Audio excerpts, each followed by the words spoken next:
ना माया मिली ना राम। किसी गांव में दो दोस्त रहा करते थे।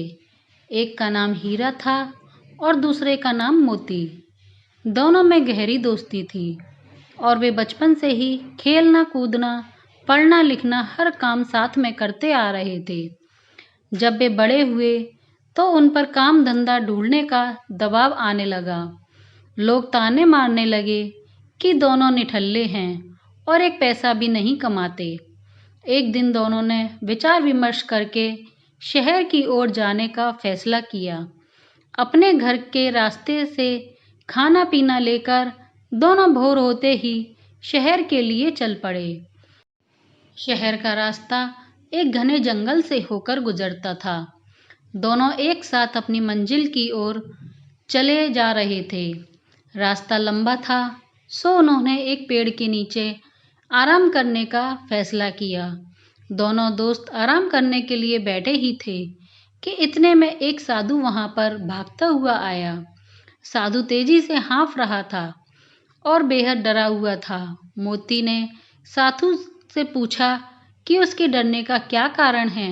साधु ने बताया कि आगे के रास्ते में एक डायन है और उसे हरा कर आगे बढ़ना बहुत मुश्किल है। मेरी मानो तो तुम दोनों यहीं से लौट जाओ। इतना कहकर साधु अपने रास्ते को लौट गए। हीरा और मोती साधु की बातों को सुनकर असमंजस में पड़ गए। दोनों आगे जाने से डर रहे थे। दोनों के मन में घर लौट जाने का विचार आया, लेकिन लोगों के ताने सुनने के डर से उन्होंने आगे बढ़ने का निश्चय किया। आगे का रास्ता और भी घना था और वे दोनों बहुत डरे हुए भी थे। कुछ दूर चलने के बाद उन्हें एक बड़ा सा थैला पड़ा हुआ दिखाई दिया।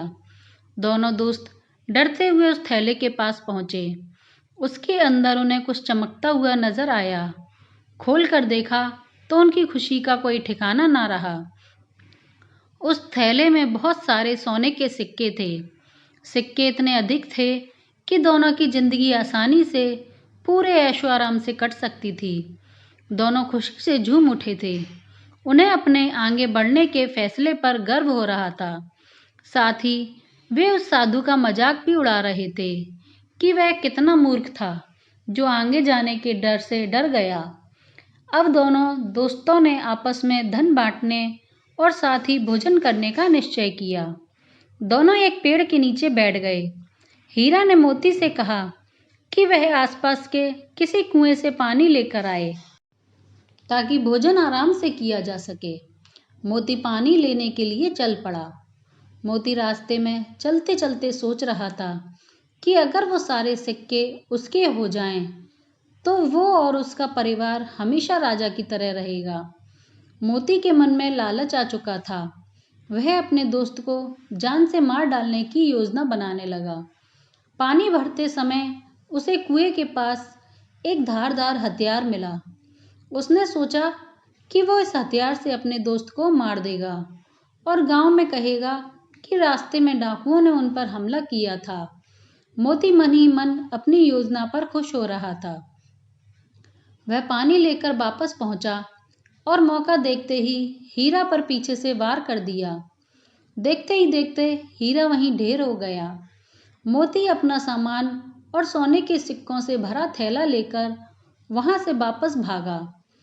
कुछ 1 घंटे चलने के बाद वह एक जगह रुक गया। दोपहर हो चुकी थी। उसे बड़ी जोर की भूख लगाई थी। उसने अपनी पोटली खोली और बड़े चाव से खाना खाने लगा। लेकिन ये क्या, थोड़ा खाना खाते ही मोती के मुंह से खून आने लगा और वो तड़पने लगा। उसे एहसास हो चुका था कि जब वह पानी लेने गया था तभी हीरा ने उसके खाने में कोई जहरीली चीज मिला दी थी। कुछ ही देर में उसकी भी तड़प तड़प कर मृत्यु हो गई। अब दोनों दोस्त मृत पड़े थे और वो थैली यानी कि माया रूपी डायन जस की तस पड़ी हुई थी। जी हाँ दोस्तों, उस साधु ने एकदम ठीक कहा था कि आगे डायन है। वो सिक्कों से भरी थैली उन दोनों दोस्तों के लिए डायन ही साबित हुई। ना वो डायन रूपी थैली वहां होती, ना उसके मन में लालच आता और ना वे एक दूसरे की जान लेते। दोस्तों, यही जीवन का सच है। हम माया यानी धन दौलत संपदा एकत्रित करने में इतना उलझ जाते हैं कि अपने रिश्ते नातों तक को भुला देते हैं। माया रूपी डायन आज हर घर में बैठी है। उसी माया के चक्कर में इंसान हैवान बना बैठा है। हमें इस प्रेरक कहानी से ये सीख लेनी चाहिए कि हमें कभी भी पैसे को ज़रूरत से अधिक महत्व नहीं देना चाहिए और अपनी दोस्ती, अपने रिश्तों के बीच में इसको कभी नहीं लाना चाहिए। इसीलिए हमें हमेशा माया के लोभ व धन के लालच से बचना चाहिए और ज़्यादा ना सही पर कुछ समय भगवान की आराधना में ज़रूर लगाना चाहिए। धन्यवाद।